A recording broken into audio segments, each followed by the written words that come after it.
Thank you for joining us for this series on St. John Paul II's theology of the body. One of the many lasting gifts of the theology of the body is that it gives us a new language by which we can better understand and explain the Church's teachings on life, love, marriage, and sex. In this final segment, I would like to briefly explore how the theology of the body sheds light on some of what many consider to be the Church's most challenging teachings. One thing the theology of the body makes clear is that, contrary to popular belief, life is not all about sex. It's about being created in the image of God, to love as God loves, with our bodies.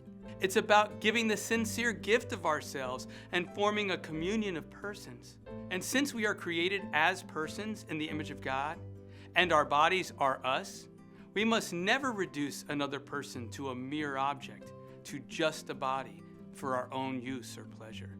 This is what lust does, and why Jesus condemns looking lustfully in the Gospels. Clearly, in a culture where pornography is so widely viewed and easily accessible, this is a timely message from St. John Paul II. Yet, while life isn't all about sex, the theology of the body teaches us that sex is all about life. It's about a man and a woman who have given their lives to each other in marriage. And it's about giving new life through procreation. Because only a husband and wife have given the total gift of themselves to each other, which includes the irrevocable gift of their whole lives, because only a husband and wife speak the language of covenant, I am yours and you are mine. Only a husband and wife are able to truthfully speak the language of total gift with their bodies through sexual union and become one flesh. The total gift of themselves through the total gift of their bodies tells the truth, because they have indeed given the total gift of themselves to one another in marriage.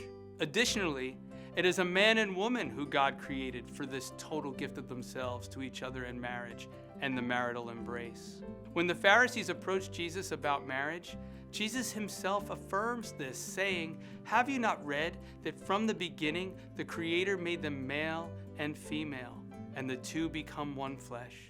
Sexual complementarity is not something accidental to marriage, but essential to marriage.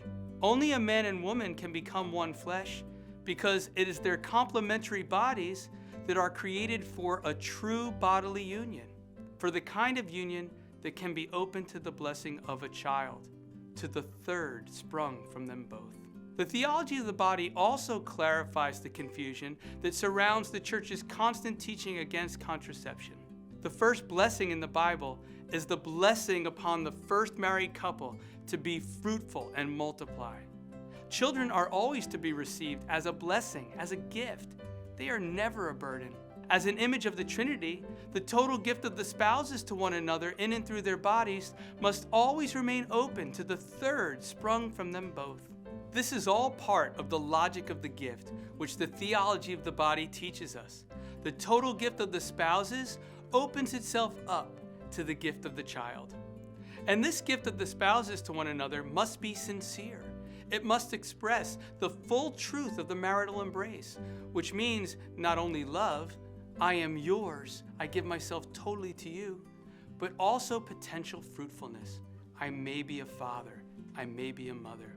Married couples are called to cooperate with the Creator in enlarging and enriching His own family.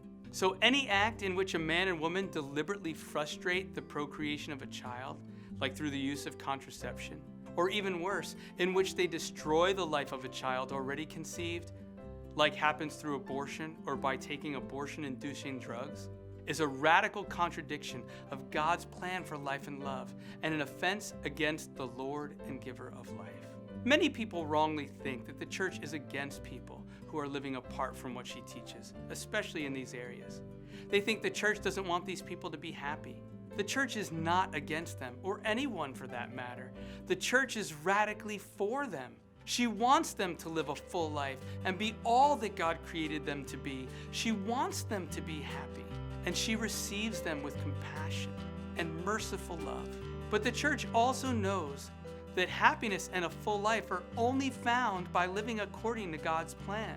And so, in that same merciful love, because she is so radically for everyone, she must proclaim the truth about life, love, marriage, and sex.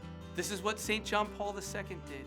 And in so doing, he gave us a glimpse of the inner logic of Christ's saving truth, the truth that sets us free. By embracing this truth and trusting in God's grace, may Christ's joy be in us and our joy be complete. St. John Paul II, pray for us.